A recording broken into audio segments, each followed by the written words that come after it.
I am a queer boy. I'm a pusher, thank you. I like boys and girls. What that's called in the community, if you didn't know, if you like sort of everyone, that's called being very available. Wink, wink, wink, wink, wink, wink. I tell people I'm bi. I'm not bi. Bi implies a duality. I don't like bi. I say it though because it's easier than saying what I actually am, which is pansexual. Because hot shit do I hate saying pan. It sounds so pretentious. Are you kidding me? The only words that you can put next to sexual that are worse than pan are sapio and predator. Those are the only worst words in that order. I don't know, doesn't it sound like I'm sexually identifying as like a magical flying boy in green tights a little bit? Or like a goat man who lives in a maze? Like, hello, I'm pansexual. Oh, these are just my Peruvian flutes, don't mind those. You may have heard them whilst receiving a massage. I'm pansexual. Turn-ons include you solving my riddles. You not solving my riddles, huh? And then just mazes, generally. Love mazes. But it's not even, it doesn't even, because pan comes from all, right? But you tell someone pansexual, they're like, oh, like animals and shit. Like, no, no, no. All people. They're like, oh, children? Like, no, adults. All adults? Like, well, only the cute ones. I feel like that's. And like, so I'm bi, is what I am.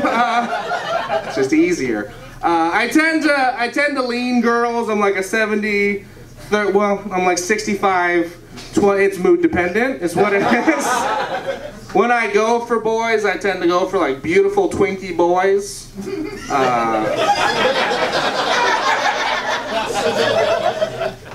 But I was on a train the other day with what we call in the industry a very hot daddy. If you're uncomfortable at this point of the joke, strap the fuck in, because we are still in the shallows.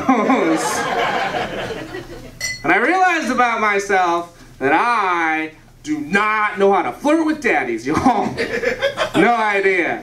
Because my relationship with my dad, non-existent, super unhealthy, right? The only daddies I've had any exposure to are like sitcom daddies.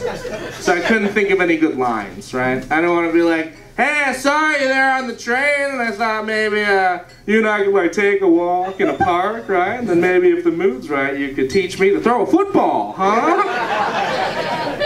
Hey, I thought maybe you and I could drive out to like an abandoned parking lot, and then if you're feeling like it, maybe you could show me how to parallel park.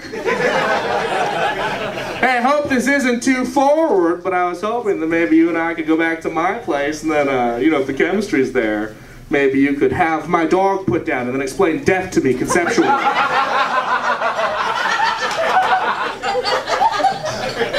Because those are bad, right? My own life, I feel like, worse, right? I don't want to be like, hey, I was hoping that over the course of several years you can become more and more emotionally unavailable, right? To the point where, like, we see each other every 2 or 3 years and we pretend that 2 or 3 years haven't gone by, but they have. They totally have, right? Because like, I look in your eyes, and there's pride and there's love, but there's also resentment, because, like, ultimately I stopped your life, you know what I mean? Because, like, you were traveling the globe, which admittedly is some bullshit white dude nonsense. Had to stop at some point, right? But, like, you had a kid on a whim at 24? I'm 28 now. I can't even take care of myself. I can't imagine being in charge of another level. You had this kid, so you had to go into manual labor, right? Which terrified you, right? Because, like, your dad worked himself to death in his 40s, right? I get why that's scary. So, like, I see you, and I look at you, and there's love, and there's pride, but there's also, I'm just gonna call it fucking hate, right? There's this, like, elephant in this room, this, like, white, hot ball of rage, and we can never talk about it. If I'm being totally honest, that space, that lie between us is why we'll never have a healthy relationship.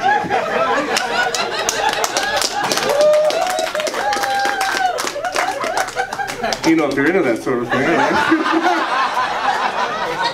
And then later I can come out of your balls. See, now I think that's too gross at the end. The shittiest part about being like pan, queer, whatever, is you gotta date shitty copies of both your parents. That sucks. I meet people and I'm like, oh, you just have daddy issues? That's cute. I'm non-monogamous. I mean, sometimes I introduce my partners and they start dating. Now I have to worry, am I really introducing two people I think will get along, or am I just trying to parent trap two fuck buddies? You know what I mean? Can never pick a favorite partner, but I'm leaning towards the one that lets me play the most Xbox. You know what I'm talking about? Stupid. Of all the myths to get, it sucks to get Oedipus, though. That's a shitty myth to get, right? And I wouldn't, that's gross, I wouldn't fuck my mom. You could probably talk me into killing my dad. Give it a shot, you know what I mean? It sucks that we're still talking about him, though, right? Like, that's a shitty thing to always have attached. You fucked your mom and killed your dad. I feel like it's because he did both. I feel like you do one and you're fine. Like you fuck your mom and people are like, oh gross. You kill your dad, you make the news. You do both, you're a myth forever. You'll never stop. That's always what's attached to who you are. It's because he got greedy, you know what I mean? Flew too close to the sun, which is silly because I think you knew that guy too, right? Were they all friends? Is that racist of me to assume?